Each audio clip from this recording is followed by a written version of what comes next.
వి gold trusted gold buyers మీరు తాకట్టు పెట్టిన బంగారాన్ని విడిపించి ఈ రోజు ఉన్న మార్కెట్ ధరకు కొనబడును.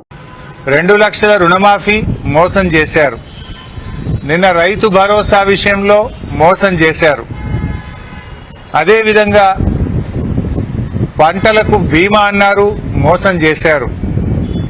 మొత్తం వరంగల్ రైతు డిక్లరేషన్ను తుంగలో దొక్కిండ్రు, గాల్లె గలిపింది కాంగ్రెస్ పార్టీ. వరంగల్ రైతు డిక్లరేషన్ లో చెప్పిన ఏ ఒక్క హామీ కూడా ఈరోజు అమలుకు నోచుకోలేదు.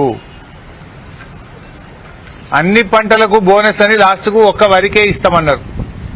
ఆ వరిలో సన్నాలకే ఇస్తామన్నారు. ఆ సన్నాలకు కూడా 2 నెలల నుంచి బోనస్ డబ్బులు పడడం లేదు. అటు రైతు బంధు వేయకపోతివి, బ్యాంకులలో పోతే క్రాప్ లోన్లు రాకపాయే, రుణమాఫీ కాకపాయే, ఇయ్యాల్సిన బోనస్ పైసలు కూడా ఇవ్వకపోతే రెండవ పంటకు పెట్టుబడి ఎట్లా? రుణమాఫీ అయితే కొత్తగా క్రాప్ లోన్ ఉన్న దొరుకు, అటు రుణమాఫీ చేయకపోతేవి.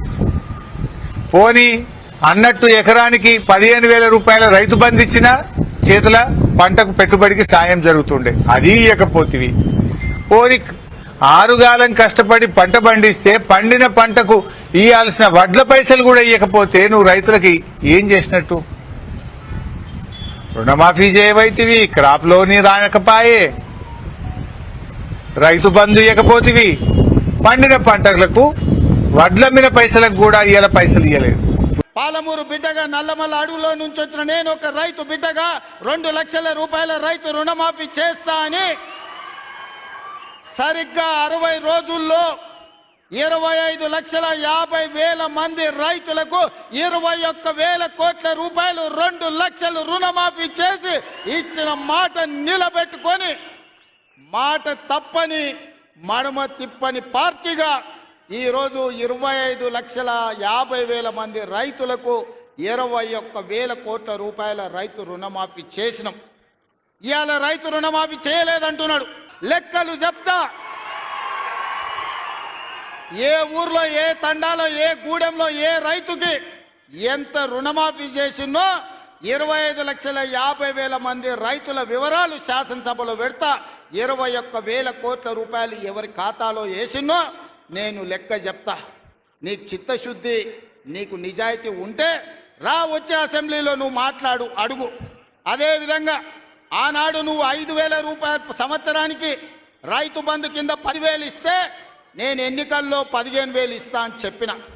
కానీ ఏ రోజు కూడా చంద్రశేఖర్ రావు గారు మనం అప్పుల్లో లేవు, మనం ధనిక రాష్ట్రం, మన దగ్గర సంచుల కొద్దీ గుమ్మీల కొద్దీ రూపాయలు ఉన్నాయని అబద్ధాలు చెప్పిండు. వచ్చి చూస్తే గుమ్మీలు ఖాళీలు ఉన్నాయి. గుమ్మి కింద పందికొక్కులాగా కేసీఆర్ కుటుంబం మొత్తం తిని కూసున్నది. అయినా అధైర్యపడకుండా 15,000 బదులు ఆనాడు నువ్వు ఇచ్చిన 10,000 ఎగ్గొట్టిన 10,000 కాకుండా ఇవాళ 12,000 రూపాయలు సంవత్సరానికి రైతులకు ఇవ్వాలని రైతు భరోసా కార్యక్రమాన్ని జనవరి 26 తారీఖు నాడు ప్రారంభించుకున్నాం. మార్చి 31 లోపల ప్రతి ఎకరాకు వ్యవసాయ యోగ్యమైన భూమికి ఎకరాకు 6,000 చొప్పున మీ ఖాతాలో వేసే పూచి నాది అని నేను ఈ వేదిక మీద నుంచి చెప్పదలుచుకున్నా. ఆయన అంటుండు ఎగ్గొడతారని. నేను నీలాక మాట చెప్పి ఎగ్గొట్టేటోని కాదు. దళితులకు 3 ఎకరాలని ఎగ్గొట్టినావు, దళిత ముఖ్యమంత్రి అని ఎగ్గొట్టినావు, డబల్ బెడ్రూమ్ ఇండ్లు అని ఎగ్గొట్టినావు. ఇట్లా చెప్పుకుంటూ వెళ్తే 100 మాటలు ఇచ్చి ఎగ్గొట్టిన చరిత్ర నీది, పంగనామాలు పెట్టిన చరిత్ర నీది. చంద్రశేఖర్ రావు 10 ఏళ్ళు పరిపాలన చేసి ప్రజల దగ్గరకు పోతే డిసెంబర్లో అధికారం కోల్పోయినావు, జూన్లో డిపాజిట్లు కోల్పోయినావు పార్లమెంట్లో. ఇప్పుడు మెదడు కూడా కోల్పోయినట్టే ఉన్నాడు ఆయన, పెద్ద మంచి ఫామ్ హౌస్లో పండుకొని. డిసెంబర్లో ఆయన అన్నీ చెప్పిండు. ఆయన గుడీలు దర్గాలకు దస్తీలు కప్పిండు, గుడీలకు పోయి దండాలు పెట్టిండు. పెట్టిన తెలంగాణ ప్రజలు 10 ఏళ్ళు పెట్టిన ఆయన అరగోసకు ఇవాళ ఆయన గుణపాఠం చెప్పి ప్రభుత్వాన్ని దించిండ్రు. అట్లే అబద్ధాలు చెప్తే పార్లమెంట్లో గుండు 0 ఇచ్చిండ్రు, ఆయన గాడిద గుడ్డి ఇచ్చిండ్రు. అయినా బుద్ధి మారలే. 14 నెలల నుంచి అంట ఆయన ఫామ్ హౌస్లో వండుకొని గంభీరంగా చూస్తున్నాడు. ఎవరిని చూస్తున్నావా గంభీరంగా? అచ్చోసిన ఆంబోతులాక నీ కొడుకును అల్లుని ఊరు మీద వదిలినావు. మైసమ్మ మన ఏంది జాంగీర్పీర్ల దర్గాకు వదిలిన మేకపోతులాక ఊరు మీద పడి మేస్తా ఉన్నారు నీ కొడుకు, నీ అల్లుడు. మన జాంగీర్పేర్ల దర్గా కోసుకుంటాం కదా మనం, అట్లా జాంగీర్పేర్ల దర్గాను కూడా మోసం చేసిన 100 కోట్లు ఇస్తాను మా శంకర్ చెప్తున్నాడు. ఇవాళ రాజన్న సిరిసిల్ల ఆలయానికి 100 కోట్లు ఇస్తాను, ఆ దేవుని మోసం చేసినాం. ఈడ దర్గాను మోసం చేసినాం. పాలమూరులో ప్రాజెక్టులు కడతా అని, పాలమూరు రంగారెడ్డి ఎత్తిపోతలు పూర్తి చేస్తా అని, కల్వకుర్తి